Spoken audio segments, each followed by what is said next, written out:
Pourquoi tout le monde adore les bébés? La science explique tout. On l'a tous déjà fait, scroller sans fin des vidéos de bébés sur Internet, un sourire niais collé au visage. Ou alors, croiser une poussette dans la rue et sentir cette vague de tendresse quasi immédiate. Si ça vous parle, rassurez-vous, vous n'êtes pas seul. C'est l'une des expériences humaines les plus universelles. Mais si je vous disais que ce n'est pas un hasard? Que ce n'est pas juste une émotion passagère, mais un véritable programme biologique? Ce que vous ressentez, c'est en fait un mécanisme de survie extrêmement puissant, gravé dans votre cerveau par des millions d'années d'évolution. Dans cette vidéo, on va décoder ensemble pourquoi la simple vue d'un bébé peut court-circuiter notre cerveau, nous inonder d'hormones du bonheur et nous transformer en protecteurs dévoués. Vous allez voir, ce que la science a découvert est absolument fascinant. Section 1. La grande idée: notre cerveau est programmé pour le mignon.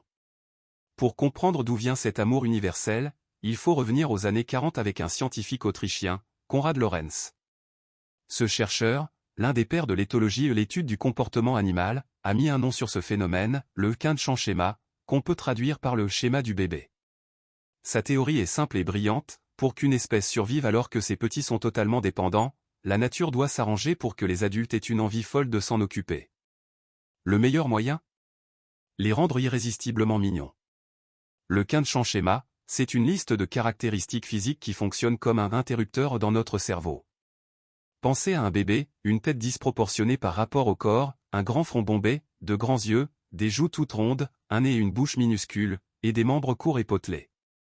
Chacun de ces traits crie jeunesse, vulnérabilité et j'ai besoin de toi.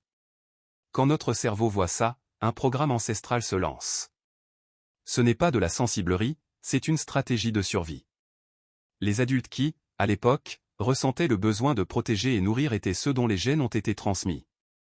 Quant aux autres, eh bien, disons que leur lignée n'a pas fait long feu.